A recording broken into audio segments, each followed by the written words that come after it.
Two quick questions. A lot of new faces on all three levels of the defenses, mixing in with a lot of returning guys too. How do you go about, meshing the old players with the new, and is that harder than coming into a defense that have been playing together for a while?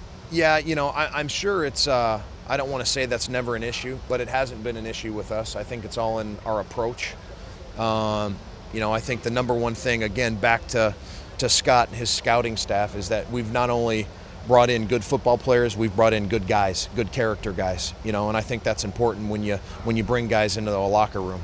You want good football players, but you want good people, and we've done that. The character on this team is outstanding, and there's going to be ups and downs in a season, and that's when you really need those character guys. That's when you really need the veteran leadership. And I think at each group we really have great veteran leadership. You got a guy like Jason Hatcher with the front. You got a guy like Ryan Kerrigan with the linebackers. You got a guy like Deshaun Golston and D'Angelo Hall on the back end. That's what you want. You want great players, but you want great players with great character, and we got that. Definitely. And secondly, in the 5 OTAs so far, who do you think has been the biggest playmaker on defense, or whose talent has surprised you the most? You know what? I wouldn't single out one specific guy. I think, the great thing about OTAs for me is that, we got 90 guys on our roster right now. And the way we divvy up practice, everyone gets, if we have a 12-play period, everyone gets equal amount of work. The first group gets 4 plays, the second group gets 4 plays, the third group gets 4 plays. So I'm happy with a bunch of guys. I really am. I think a bunch of guys are stepping up. I think a bunch of veterans are showing their leadership, and I think a bunch of the young guys are stepping up, competing for a position on this team. So I wouldn't single one individual out. I think as a group, as a unit, we're doing really good. Joe, this team's really struggled in recent years. What had excited you about taking this job other than it was a chance to be a coordinator again? Was there something else about Washington that you wanted to? Well, yeah, shoot, I've been fortunate to be in this league for a long time. And, when you think of the Washington Redskins, the history, the tradition, the Super Bowl trophies right when you walk in the building, that's exciting, and I think every team, every organization goes through ups and downs. But just a chance to be able to come in here, and work with a Bruce Allen, work with a Scott McCloughan, work for a Jay Gruden, that's exciting. And I don't know if you guys realize this, but as an outsider coming in, coming here to play the Washington Redskins over the years, this is an unbelievable place now as far as a talent, from a town, a fan base.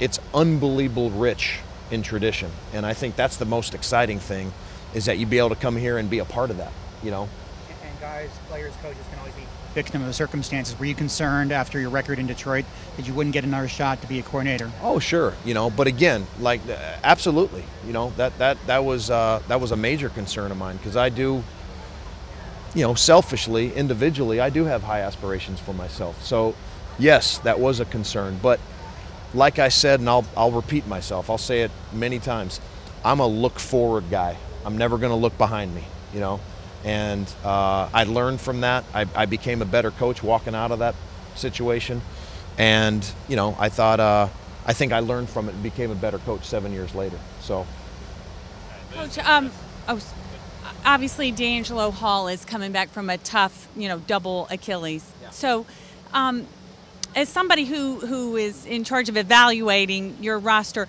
when would you like to see him, on the field doing things so you can evaluate him?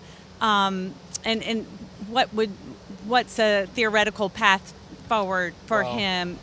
To answer the first part of your question, when he is 100% healthy and cleared, ready to go. And I have no idea when that's going to be. I know the little bit of what he was able to do in phase 2 with us exceeded my expectations. So I'm again, it says defensive coordinator on my business card, not MD. So I have no idea when that magic day is going to be. But I do know he's progressing great. The leadership that he's been showing with not practicing, I've really been impressed with D'Angelo. He's been in every single meeting for the last 6 weeks. He's taken notes. He's a phenomenal leader. I've really been pleasantly surprised with D Hall with that. He's really impressed me with his leadership role. But as far as when we get it, we'll eventually get him on the field, whenever that is when he'll be 100% ready to go. Joe, Perry Fuel, obviously successful defensive coordinator in New York, and now you're secondary coach.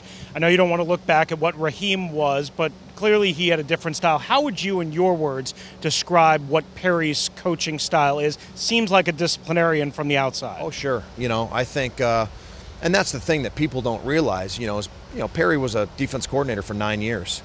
But before that, Perry was an unbelievable secondary coach, had great success in Jacksonville and St. Louis and Chicago. Very accomplished as a secondary coach. So, again, and just to, Raheem's one of my best friends in life, So I think I don't want to ever compare the two, but I think both in their own right are both great secondary coaches. But Perry's style, I would say that. Perry is, no nonsense, great teacher. And again, I think he has an unbelievable wealth of knowledge that he's going to be able to bring to that DB room, and it's definitely showed, at least in the first 5 practices.